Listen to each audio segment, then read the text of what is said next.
Defined as a delightful blend of gambling and anticipation, the lottery entices players with the promise of winning a prize through a random drawing of numbers. It has evolved into one of the most beloved forms of legal gambling across various states in the US. However, it wasn't always this way. The lottery has a rich history that dates back centuries. There is more to this state-run extravaganza than meets the eye. From the distribution of revenue to the protection of winners' anonymity, let's dive into those secrets that lottery officials would rather keep hidden. The lottery preys on the poor. States continue to run their lottery programs because they consider it a harmless way to make money. Who doesn't want to give money to education and possibly win millions of dollars? Nobody is forced to buy a ticket. And what difference does a dollar spent here and there really make? Yet those dollars add up when they're used in a desperate hope to get out of poverty. The Atlantic wrote that in 2014, the citizens of the 43 states with a lottery spent $70 billion on the lotto. That's more spent on the lottery than all other forms of entertainment. But the spending isn't distributed equally through the classes. North Carolina found the poorest counties had the highest lotto sales. Out of the 20 counties with poverty rates higher than 20%, 18 had lottery sales topping the statewide average of $200 per adult. Those with the least amount of money to spend are happily handing it over to the government to get an incredibly unlikely chance to change their lives. The government isn't completely innocent in giving poor people this dream. The lottery was more actively advertised in poor communities to get their hopes up for the big win. Even if the lottery made 100% of its income on the very poorest families, they'd still have a hard time giving the numbers games up. In 2009, 11 states made more money from the state lottery than they did from corporate income taxes. In Rhode Island, the lotto made more than twice as much as corporate taxes. The smallest state would have a hard time turning all that money down. How would they afford the upkeep of the mansions of Newport? Even when the lottery has to pay out for the winners, anyone who wins more than $600 will get the thrill of paying a 45% tax. Finally, the lower classes can experience the real delights of being rich, getting even more pissed about how much money the government takes. Lotto ticket sales rise as unemployment rises. If convenience store sales are tied so closely to the lotto, will they suffer pretty badly during a recession? Nope, because lotto sales typically go up as unemployment rises. In Chicago and Indiana, lottery ticket sales were highest in the counties with the lowest employment rates. At the worst of our most recent recession in 2008, 22 of the 42 states with lotteries had record sales.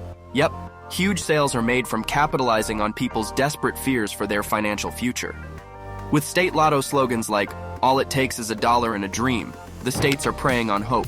Garrick Blaylock, a Cornell University economist, stated, "Looking at historical data, it is fair that there has been a trend of lottery ticket sales moving in tandem with economic conditions.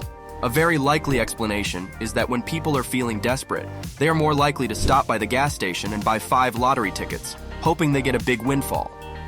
It makes sense that people suddenly without jobs and severely devalued homes would start investing their precious cash in the lottery. It doesn't make a lot of sense that states would be cool with getting half their income from the ones most in need. The most popular scratch-offs have the worst returns. People don't just get hooked on the regular pick-your-numbers lottery.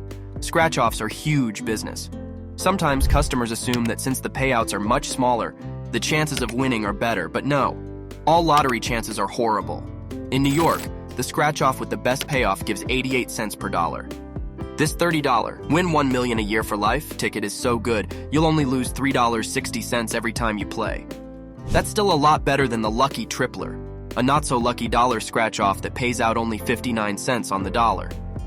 Most of the scratch-offs in the $1, $10 range pay off around 61 cents per dollar, making them a truly horrible investment idea. Plus, you get all that weird silver junk under your fingernails, which is never attractive. A lot of people scrounge through the garbage for misread lottery tickets. The lottery is already a tricky subject since it seems to be a legal form of gambling. But in states where gambling is illegal, but the lottery is fine, they claim that the lotto is a form of entertainment. It's not gambling, people just like spending money to potentially win a prize because it's such a fun game. Yet you don't see too many people sifting through the garbage for Monopoly pieces. Yes, it's fairly common for people to go through the garbage to try to find mistakenly thrown out lottery winners. Edward St. John was an 83-year-old man known for going through the town's garbage when one day he finally found a winning $1 million ticket. But another man put a claim on the ticket, stating he tossed it away by accident. When that man died before the hearing, his family took up the suit. and St. John ended up settling for $140,000. Ed Rader didn't have to go to court for the winning ticket he found in the clean garbage. First, he used the money to pay off debts.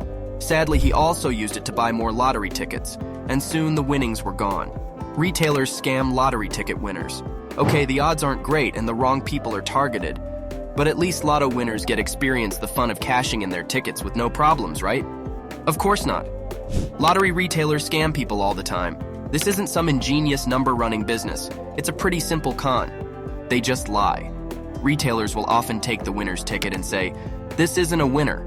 If the ticket holder doesn't have proof of the winning numbers or generally doesn't want to get in a fist fight with a convenience store employee, the winner will leave figuring they just made a mistake. Then, the retailer keeps the ticket and cashes in the winnings. It's not quite a brilliant scheme, but it works. California has had a big problem with thieving salesmen. The state has conducted sting operations on retailers where customers have complained. The undercover cop gives the clerk a marked ticket and arrests them when they try to claim the winnings. Sure, that undercover cop might not get the same bragging rights as the guy who infiltrated the Mexican cartel, but it does curb the rampant scamming. It's just a tax. If the government called the lotto by its proper name, sales wouldn't be soaring, because the lottery should be called a tax. As soon as people hear the word tax, they close their wallets and get out their voting pencils to do everything they can to keep the government away from their money. But the lottery could change your life. People will happily give their money for that. Now, the lottery and taxes aren't exactly the same. It would be a lot more enjoyable to do your taxes every year if there was fun number drawing at the end of it. And income taxes are not voluntary. No one will haul you off to jail Wesley Snipes style if you don't buy a lotto ticket. But the government directly profits from the game. The biggest reason the lottery exists is because it makes so much money specifically for education in most states. But instead of an income tax, where the government gets paid proportionately to what people make, the lottery taxes the poor by a very high margin. A Carnegie Mellon study found that lotteries set off a vicious cycle that not only exploits low-income individuals' desires to escape poverty, but also directly prevents them from improving upon their financial situations. So states may be increasing their money flow, but they're doing it by keeping poor people poor. Winning the lottery often leads to ruins. Even if everything else is bad about it, at least the lottery gives a new lease on life to the few lucky ones that defy the odds and win millions. Except people who've been poor their whole life usually don't do well with a sudden fortune. Forbes reports that a third of lottery winners end up bankrupt, and many more suffer from increased rates of depression, divorce, and suicide. It's because such a huge amount of cash is inconceivable to most people. When you can now buy everything you've ever dreamed of, you're going to start spending. They buy houses, cars, invest poorly, and the biggest mistake, they give too much of it away to friends without realizing the tax ramifications of their generosity. Soon enough, the money is gone. That's not to say that every lottery winner throws all their earnings away, but a lot of them do. Billy Bob Harrell Jr. is a sad example of winning gone wrong. Harrell won $31 million. He took his family on a trip to Hawaii, bought his loved ones' houses and cars, and donated lots to the church. But people started harassing him for money. He took a bad deal with a shady lump sum payment company, and after his wife left him, he said, "Winning the lottery is the worst thing that ever happened to me."